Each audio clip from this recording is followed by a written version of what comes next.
Good morning everyone, especially to you ma'am, good morning.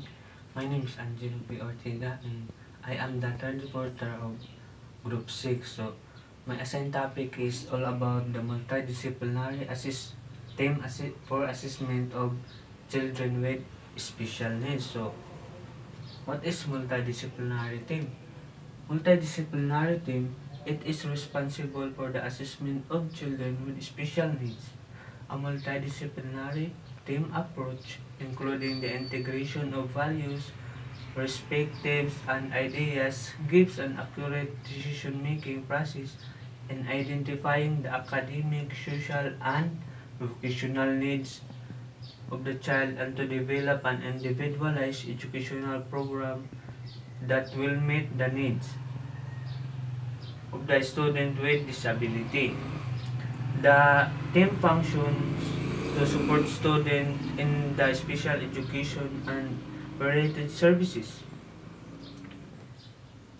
Members would share responsibility and have to maintain an open communication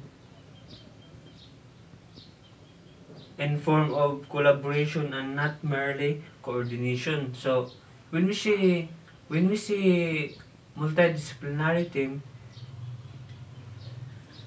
it is responsible to evaluate and support the student with disability by combining expertise from different professionals. So kani siya is nagatinabagay sila nga ma-identify nila ang usa ka need sa bata nga na special needs, dili lang sa academic kundi apil pud sa social and vocational needs. Next is proceed ta sa three major function of the team. Una is to determine if the student has a disability and would require special education services. So it is the process of identifying if a student has disability and need special education services. For example is na notice sa teacher ang usa ka student nga nag-struggle sa pagbasa o pagsulat. So required na siya og special education services aron ma-suportahan ang iyahang learning. Next is to plan and evaluate educational experiences of students who have been diagnosed to be in need of special education services. So it is a process of designing and assessing learning experience to support student with special needs. So example, mag-create og personalized reading program sa student nga kanang galisod sa pagbasa o pagsulat.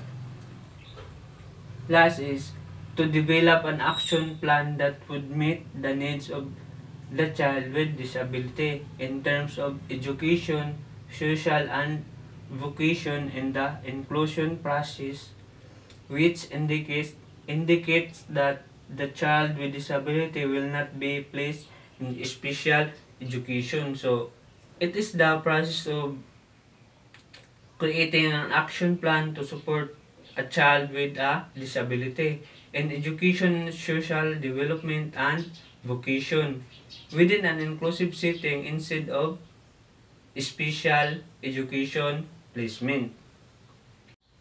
Next is proceed ta sa basic multidisciplinary team activity. So nani siya unong no. So ang una is evaluating students who are experiencing difficulty in the regular class upon referral or student who are need of education who are need of special education upon entering the educational system. So ang multidisciplinary team gina-assist nila kung kinsa ang mga student nga ga-struggle og ilang regular sa ilahang regular class or need nila og special education. Kini nga pag-evaluate is makatabang ni nga mabal-an nila kung unsa jud ang kinahanglan og suporta sa usa ka bata or sa usa ka student. Next is developing strategies that may be used as intervention in the regular class for those who will benefit most from regular education while providing modifications to suit their needs. So, it means nagbuhat sila og strategies nga makatabang sa mga student nga masaksis ang ilahang regular class sa pagbag-o sa ilahang paraan sa pagtudlo para suportahan ang mga needs sa education. Ikatulo, initiating the process of assessment for students who are suspected to have disability. So, ano siya is starting the evaluation process for students who may have disability to determine their needs and provide appropriate support or special education services. So, example, napansin sa teacher ang usa ka bata nga naglisod sa pag-follow sa instruction o nag-struggle sa pagbasa, i-refer na siya sa multidisciplinary team. Ikaapat is reviewing existing information and student assessment data that will be used as the basis for developing an individualized educational program for the student. So, it means examining a student past needs and assessment result to create personalized educational plan that meets the specific reading needs. Kalima, deciding on the appropriate placement for the student educationally, socially, and vocationally. So, diri na ta mag-decide kung asa dapat siya butang. Last is acting as a support system for education who will be serving students with disabilities. So, it means mag-provide o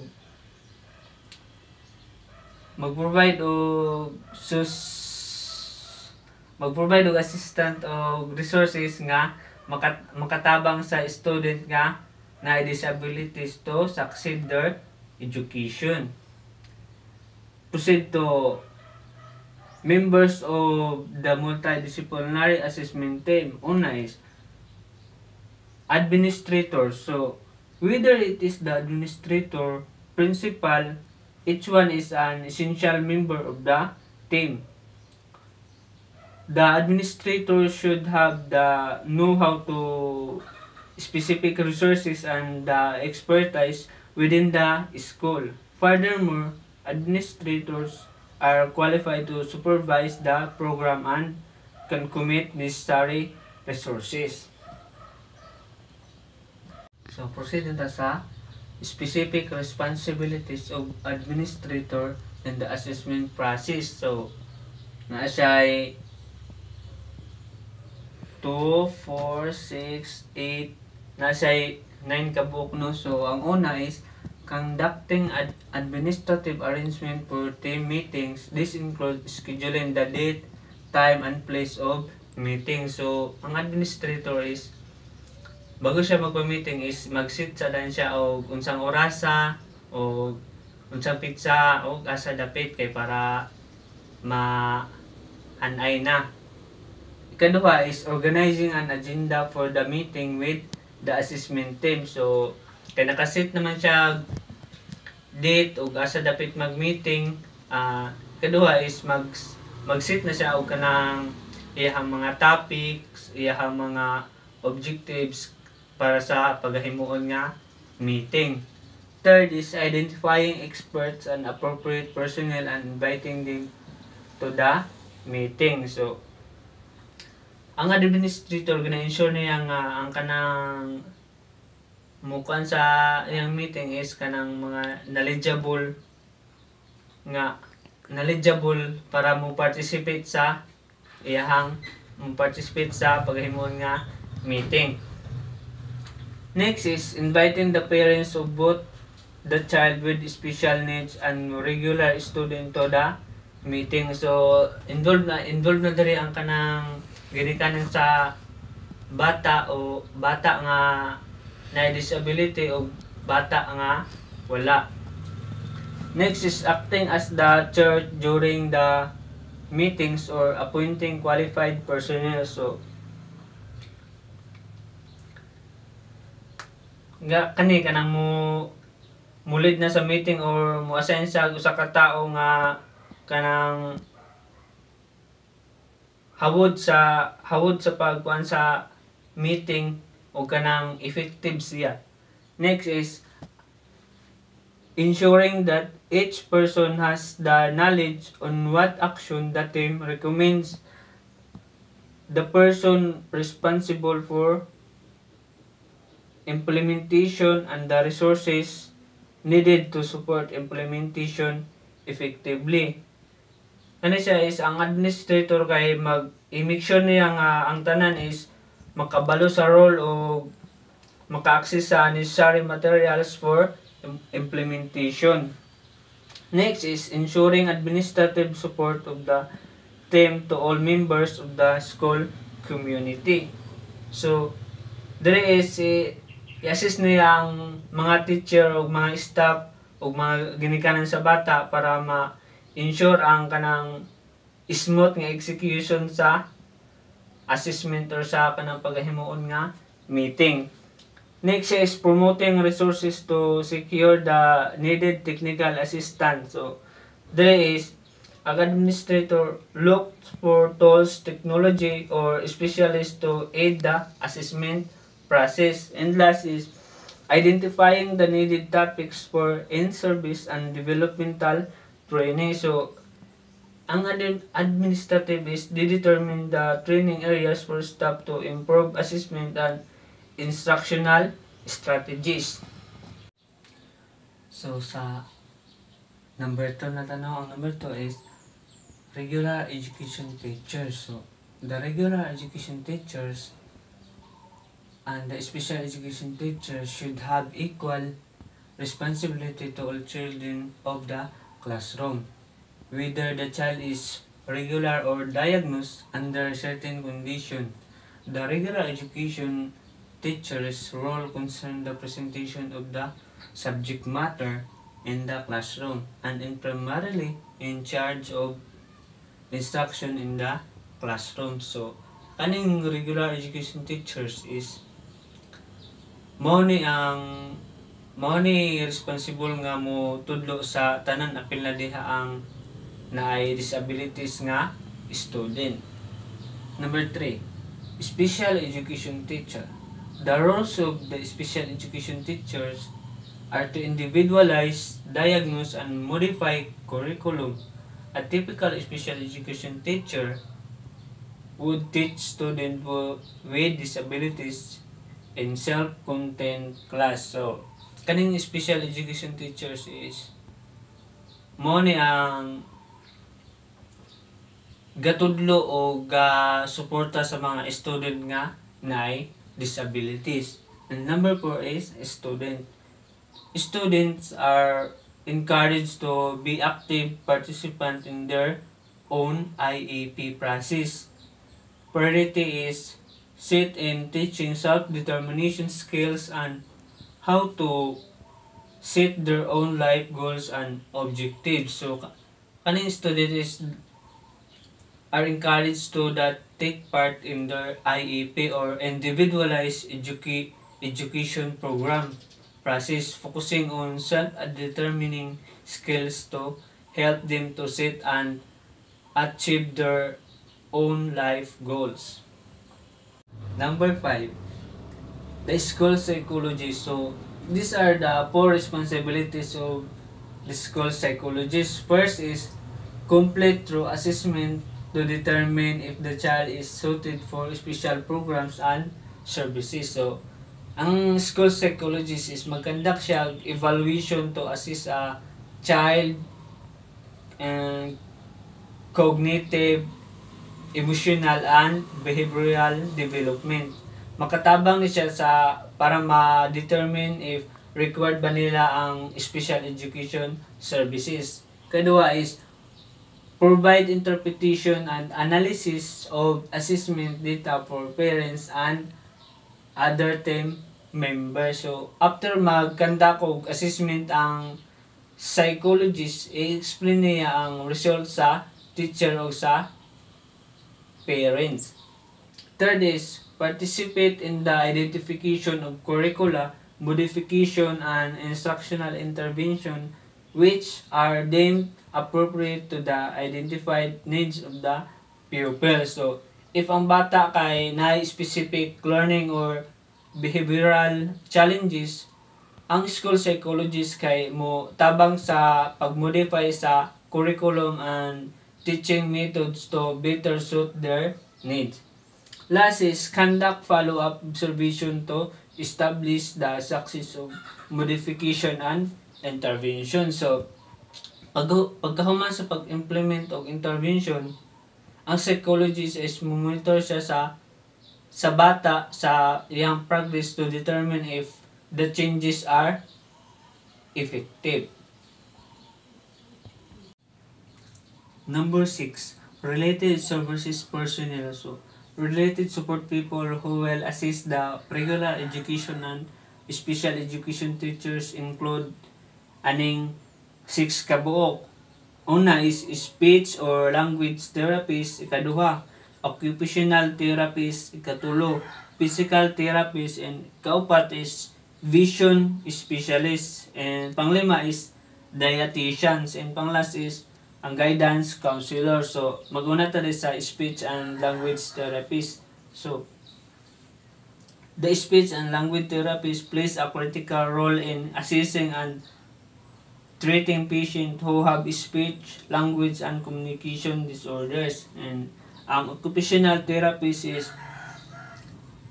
after a physical assessment, an occupational therapist assists a child with disability in developing and regaining skill important to functions independently and develop health and well-being. The occupational therapist aim to improve or maintain the ability of the child. And ang ikatulo is ang physical therapist. So, a physical therapist is assist each individual and devises a plan using different treatment techniques to promote the ability to move, reduce pain, restore functions, and prevent further disability. And ang fourth is vision specialist. So, ang vision specialist is or usually termed as teacher of the visually impaired is a teacher who hold a special credential. A vision specialist is trained to work with visually impaired student from preschool through later grades. And panglima is dietitians. The dietitian is after the result of assessment, a dietitian plan nutrition program and food programs for the child with disability. He help prevent other diseases and obesity problem because they educate their clients about the role of food in their diet.